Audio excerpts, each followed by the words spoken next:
Well, hello, boys and girls, and all that. What the devil is that racket? Aha! At last I have broken into the PNG format! Gent, what the hell are you doing here? Well, what's it look like? It's the gentleman's chat. I am Gent, remember? Need I remind you that you have your own show with Journey to Organized Chaos? Yeah, but people miss the cartoon mascot. I am a cartoon mascot.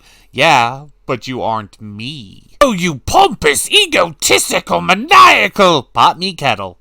Anyway, what are you reviewing anyway? This isn't a cartoon. It's a manga. More specifically, a guy who was kicked out of a party because he had a useless skill, but he turned out to be secretly overpowered the whole time. Ooh, I want to see.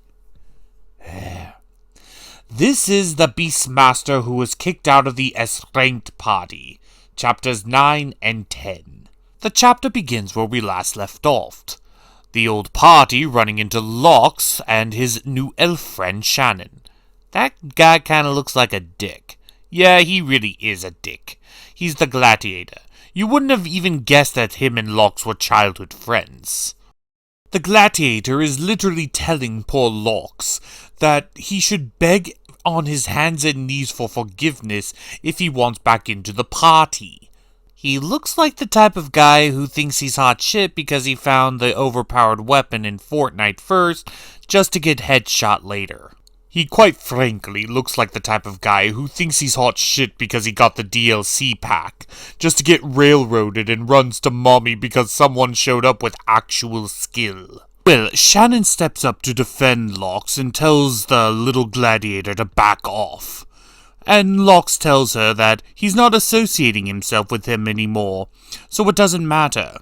This pisses off the gladiator, and he tries to take a swing at Shannon, but Lox stops him mid-thrust, which only pisses off the gladiator even more. Wait, he takes a swing at her? In a public place? Where everyone is watching? Good luck beating those allegations. It's also very telling that Lox isn't even a combat-type class. He's a beast tamer, but he manages to catch the actual combat class's hand in mid-thrust with no issue at all. That really tells you just the real difference in skill and power these two have. And then he has the nerve to act all smug about it, saying, oh, it was only a test to see what skills you were at, and he calls her an E-rank adventurer at best, and says that he wouldn't be able to use Lox's skills skillfully. But she also takes offense to this, saying that Lox isn't an object for them to toy with. But he just cheekily smiles at her, calls her an E-rank mutt, who's just a pathetic dog. You know, he's one to really talk about pathetic since he was the one who, decided to try to lock hands with a girl. I'm always an advocate for gender equality, equal rights, equal lefts. But this particular case, he was the one who was antagonistic from the start. But if this jerk really wants to square up, we'll be happy to oblige! Well, the white mage decides to also run her mouth, trying to claim that the elf girl looks ugly. Though, it doesn't really mean much coming from her. I mean, you're trying to call an elf of all creatures ugly. That only shows that you're nothing more than really a barking chihuahua. And she's built like one too. Exactly. I mean, I could confuse her for a 10-year-old boy. I'm really struggling to try to figure out what they're trying to accomplish with Lox and Shannon here. Well, the gladiator and the white mage's party is in a lot of hot water, and they know that they don't have the skills in order to accomplish these tests that they have against Lox. So they're trying to do anything to bolster their own egos and try to find weaknesses. But Lox isn't playing along. And so they're throwing a bit of a temper tantrum. The only one who seems to be able to understand the situation fully is their fire mage. At least she has the common sense to swallow her pride and apologize for what they did to Lox. What did they do?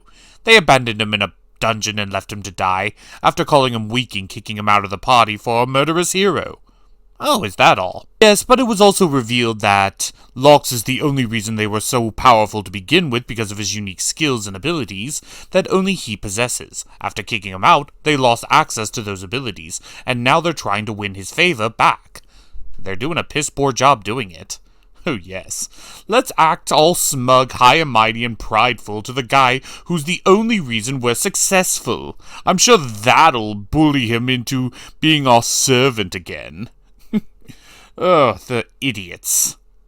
Well, they end up going their separate ways afterwards, so making this entire conversation relatively pointless. So his ex-party members went completely out of their way to try to bully Lox into rejoining their party? Yes, you'd be surprised just how far someone who is truly desperate is willing to go. It's like, oh no, we've hit rock bottom, so there's no place for us to go. Hold my beer! We can still go further down, that's quitter talk! Well, we later go inside the world inside of Lox's watch with all of his other beasts and animals, and they prepare some fried chicken for everyone. Ah, great. First I get wholesome diabetes, and now I'm also hungry. You have a candy bar right there. Yeah, and now I want fried chicken. Well, after the wholesome meal, they begin discussing strategy of how they're going to handle the mission. Apparently, there are two ways of getting to the destination where they need to gather all their items. One is to take a long route via carriage, which takes them all the way around a giant swamp, but it's the safest route. But it takes forever to get around. The other is cutting right through the swamp, where they could potentially die from fighting a bunch of evil monsters, and drown in a swamp. And it's much more dangerous. But it's a lot more fun, and it's a lot quicker to cut through the swamp. So, while the old party decides to take the safe carriage route, they're going to cut through the swamp. Because they have a massive advantage. So after they eat all their chicken nuggies, seriously, I want chicken nuggets now, they're off! And as for why they're going through the swamp, well, it's not only a lot easier and quicker, but thanks to a certain giant dog, all of the giant monsters that exist in the forest are too scared to appear. Because what's a monster to a god? And you know, while all the other beasts are intimidated by the Finye, we should be able to pick and choose which ones we want to tame next. Ooh, I want a kitty! I want a giant kitty! Well, I don't know about a big cat, but they do run into a giant pussy. As they run into a gargoyle just sitting in the middle of the forest, crying. Aw, I wonder what's wrong. It doesn't matter, it's a bad guy. You know what that means? Explosive nuke magic! Don't you think that's a little overkill? Oh, this coming from you, of all people. Point taken. Well, they would use giant nuke magic, but Lucky overestimates his own power and, well, giga-charges it to spirit bomb levels, and he's directing it in the same direction of the capital. Locke tells him to stop, but it's a little too late. So Locke does everything in his power to try to stop the nuke that his own dog launched. He's dead. Oh yeah, he's dead. Yeah, he really is dead, or at least should be. Of course he would survive this, because the story literally could not continue without him. He is the beast tamer that was kicked out of the S-rank party after all. But when he does survive this, I will never be able to believe that this story could ever possibly happen because of how ridiculously OP he is. Though that does bring up a certain issue when it comes to these types of stories.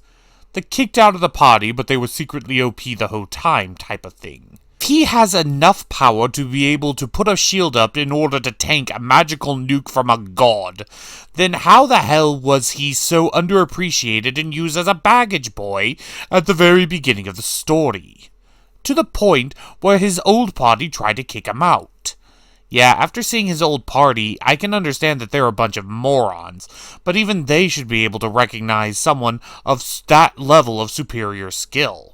What is the level cap to where someone is actually useless in this world if that magical tanking nuke shields has the ability of being just a baggage boy. So yeah, Lox takes a magical nuke to the face by his own puppy. And keep in mind, this is like levels of Dragon Ball Z. What stage would you say it would be at? Well, I would say late Dragon Ball, early Dragon Ball Z. Let's say around the Raditz Saga. So we're dealing with at least landscape level, right? At least continent. I mean, look at the way it divides. Look at that power. Yeah, I can definitely see that. So after taking a doggy hameha later, Lucky is acting like he's the ultimate in trouble boy and about to get a scolding. He might even be told he was a bad dog. That might be going a little too far. I mean, he did only just try to nuke his owner. Yeah, that's true. I would still forgive him. Lox does sustain a little bit of damage, but one health potion later and he's back up to full recovery. And after Lucky is reassured he's not going to get a scolding by Lox, he perks up and decides he's going to try to do the best and be the bestest boy. But then what do we do with the gargoyle? Oh yeah, I forgot about him. Well, apparently this gargoyle was part of the original Demon King's army, since the Demon King employs gargoyles more often than not. Precisely. This gargoyle, however, was built with spare material and wasn't as strong as other gargoyle creatures. So he was sentenced to 100 years of being a maid. Until they fired him. Well, you know, change in management, different priorities, and a gargoyle can't fight, has no business in the Demon King's army, so they kicked him out. And now he has no place to go. So of course they're going to tame him. Yes, there they go, taming the gargoyle, and turning him into a holy beast. And now he adds him to his Pokemon collection. If only I got a shiny gargoyle. Well, I don't know about shiny, but he does seem to have this sealed power next to his name. I bet that's for something that won't come in the future. Yeah, it's probably just a passing fancy. Just some trivia, you know, like a Pokemon with a mark. It doesn't actually affect things, it just looks nice. Speaking of shinies, when are you going to bring back Nappa's Shiny Challenge? Well, I'd bring it back anytime if people have requested it. It's just that we have to skip over the entire Teal Mass DLC because Vegeta deleted the files. And why did he do that? Nappa took another one of his shinies. Of course he did. So, after making some improvements to his little interdimensional watch thingy where he keeps all his beasts, he stumbles across a field of cabbages. Why are these cabbages important? I don't know, but this is the second time cabbages are brought up at all. Is this the origin story of the cabbage merchant? It might be. I mean, we never actually see him bend. Too true. Anyway, so after coming across the field of cabbages, they go well into the night, traversing the forest, but eventually stumble across a small village. But this village isn't exactly looking the best. When Shannon the elf goes to wake the town guard, he thinks that she's an angel come to take him to heaven, and also tries to molest her. Yeah, thank you, Lucky. You are the best boy. And so, after that debacle is out of the way, they go into town and realize it is really shitty. The villagers are starving. Yes, they meet the town elder, and he tells them of the situation. Apparently, there's some goblins that have been camping nearby and have been raiding the stores. They tried to fight back, but goblins are crafty. They wanted to hire adventurers, but the town just doesn't have the money. So, Lox realizes that the first thing they need to do is solve their food shortage. And wait, why are we doing this?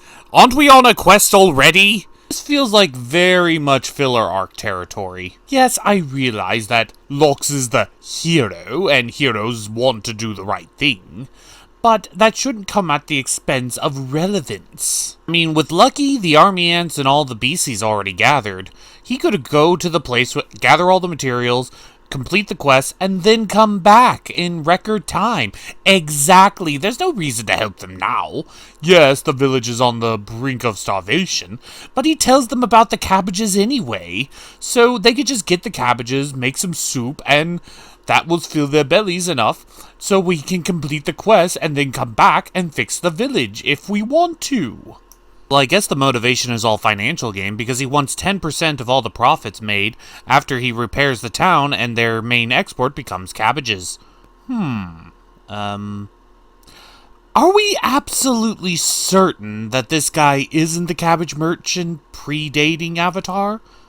The lore! We have to figure out the lore! Well, it's unfortunate the remainder of this chapter isn't very intriguing or involved. Locke informs the townsfolk that he is currently still on a quest, but he'll help develop their town if they should ask for it, and they accept his terms. The elder accepts it, but there's always some douchebag who says, nah, we don't need their help, even though he clearly needs the help. And Locke, for some reason, needs to prove himself. Does he not see the giant doggy? Well, clearly he doesn't believe in giant doggies. But you know what he does believe in? Booze. That's a health potion. Same thing. Okay, you got me there. One sip of that great healing elixir is enough to make everybody deliciously happy, including Mr. Angry Pants with all the bandages. You know, he really wasn't in a place of strength saying we don't need their help when he's already got one foot in the grave. When they said speak softly and carry a big stick, I don't think he meant a crutch.